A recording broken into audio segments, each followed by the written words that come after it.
Hi, this is Matt with AppliancePartsPros.com. Today we'll be showing you how to repair your appliance. Remember, anytime you work on an appliance, make sure it's unplugged or the circuit breakers are off so there's no chance of electrocution. Also make sure you turn off the water supply underneath the sink. In this video we're going to show you how to change out the Samsung refrigerator Icemaker fill tube heater. It's going to be a very easy repair and it'll only take a few minutes to show you how to do it. If you already have one of these, great. If not, you can click on the link below or get it at AppliancePartsPros.com. When you open up the package, you're going to get the new Icemaker fill tube heater. The Icemaker fill tube heater heats up the fill tube for the Icemaker so it doesn't freeze up. The main reason you'll be changing it out is if it's failed, you're not getting any ice. In order to get to the part, we have to open up the freezer door. Once you have the door open, we have to take the drawer out. So we're just going to pull it out a little bit, and you want to make sure that the rails on each side are pushed all the way up like this. And then we can lift up on the drawer and pull it out.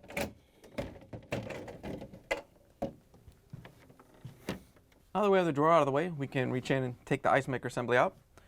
First thing we're going to do is take off this cover. It's just snapped on. You can flex it and pull it off.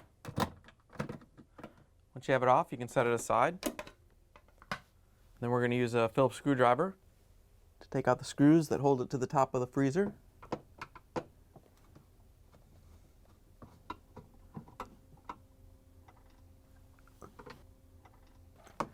Once you have both screws out, you can grab the Icemaker and pull it towards the front of the freezer.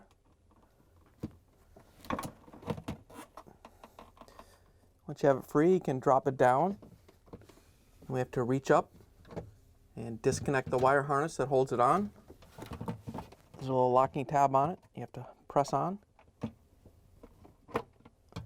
Once you have it free, you can pull the Icemaker assembly out of the freezer.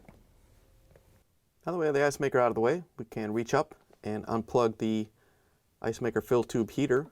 Just have to reach up and unplug it. Once you have it unplugged, you can just leave it hang and we can go around back. Now that we're around back, we have to take off the cover so we can take out the Icemaker fill tube. The cover is located right here on the right hand side. We're going to use a Phillips screwdriver to take the screws out.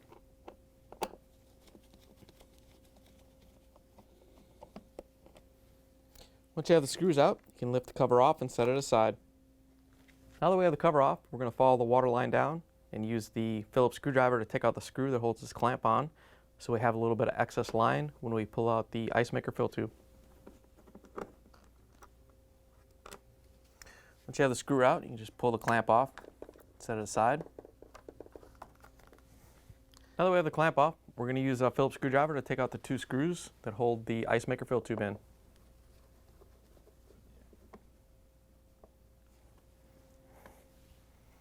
Now that we have the screws out, we can pull the fill tube out a little bit. You don't want to pull it out all the way. We need to give ourselves some room to take the nut off. Sometimes it's on there pretty tight, so if you can't get it off, you can use pliers to get it started.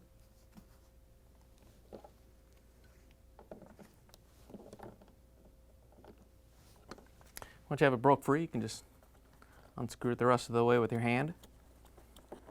Once you have it free, you can pull the water line out, just set it aside.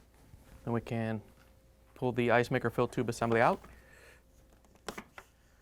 Once you have the fill tube out of the hole, you can pull it off the refrigerator.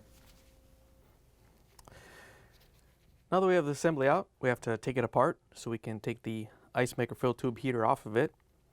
First we're going to take off the fill tube end. All you have to do is pull it off. It's just pushed on. Once you have it off, you can set it aside. Once you have it off, we have to take off the zip tie. We're going to use a wire cutters to cut it off.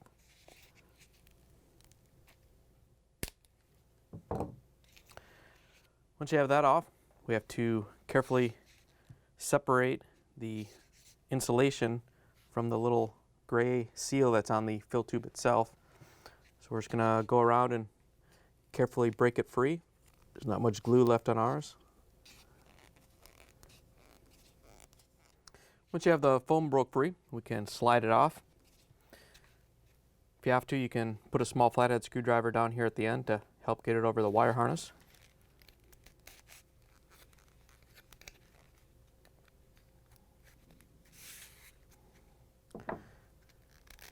Once you have it over the harness, you can just carefully pull it off and set the foam aside.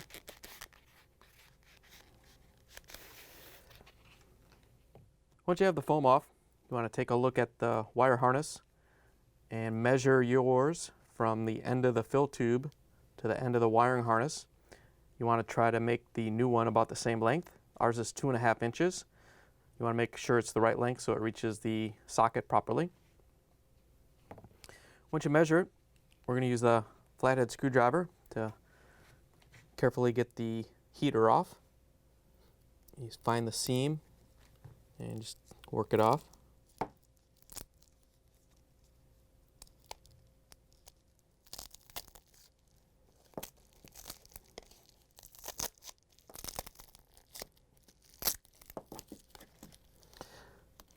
Once you have the heater off, you can separate the two pieces. Here's the old Icemaker fill tube heater next to the new one. If you already have one of these, great. If not, you can get it at appliancepartspros.com. Before we put the assembly together, we're going to mark our wire harness so we know exactly how far to put it onto the fill tube. We're not messing around with it later trying to line it up with the end of the fill tube and measure it.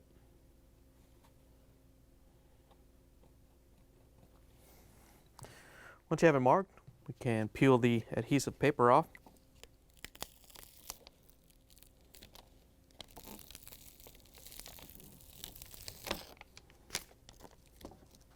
Now that we have the adhesive paper off of the new Icemaker fill tube heater, we can set the fill tube onto it. You want to make sure when you set it down that the water fill line is at 6 o'clock towards the bottom. Once you have it lined up, you can lift it up and start to stick it to the fill tube.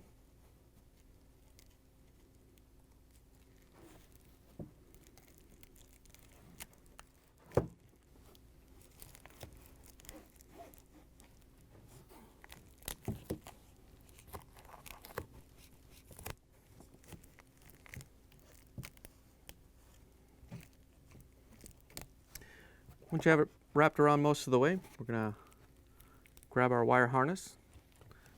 If you have to, you may have to pull this one down a little bit just to get as much out of it as you can. Same thing with this one. And we're going to pull on the wire harness to make it tight and make sure that we have enough out so it'll go into the wire harness plug in the freezer. Once you have it down there, we can wrap it the rest of the way around to hold it in place.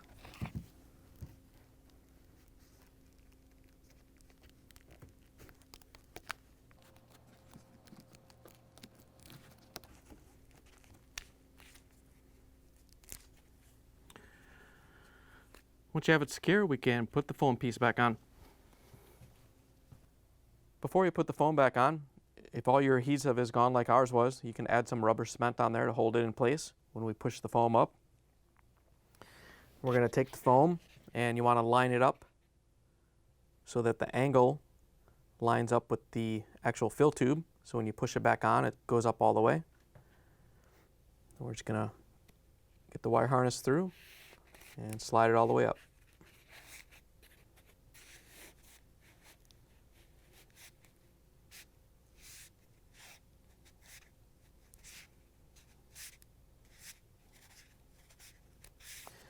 Once you have it pushed all the way up, we can put a new zip tie on the other end.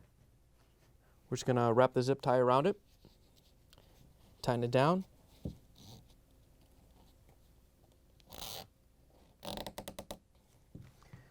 Once you have it tightened down, we can use the wire cutters to cut off the excess. Once you have the zip tie in place, we can put on the silicone nozzle.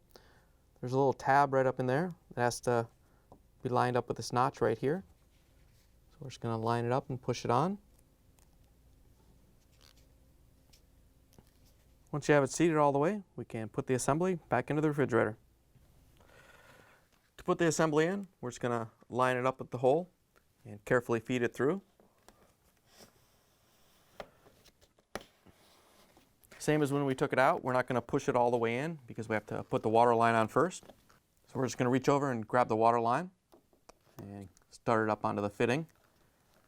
And just get it as tight as you can by hand. Tighten it down the rest of the way with the pliers so you get a good seal. Once you have it tight, we can push the Icemaker fill tube the rest of the way in. And then we can use the Phillips screwdriver to put the screws in.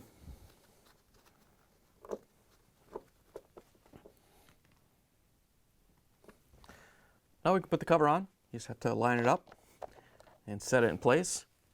And we can use the Phillips screwdriver to put the screws in.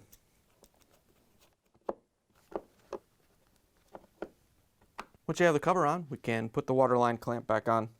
To put it back on, we're just going to line it up and snap it onto the water lines.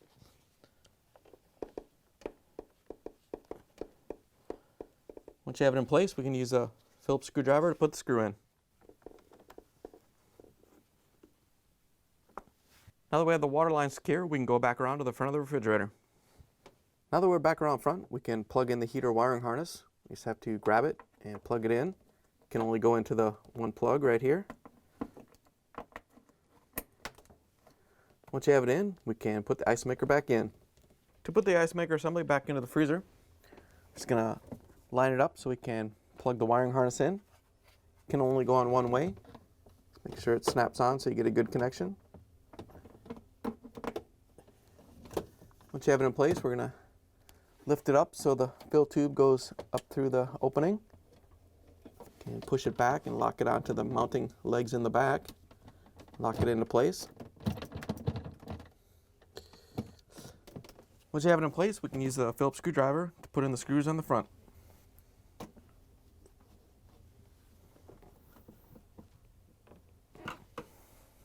Once you have both screws in, we can put the cover back on.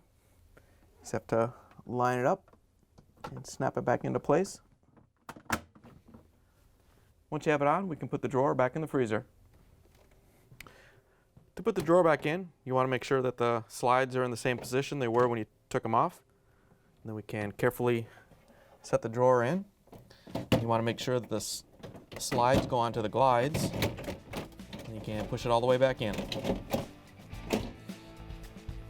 Once you have it in, you can close the freezer door, turn the water back on, plug the refrigerator back in, and make sure it starts to cool. Thanks for joining us for another successful repair brought to you by AppliancePartsPros.com. Check out our other repair videos on our site, Facebook, and YouTube.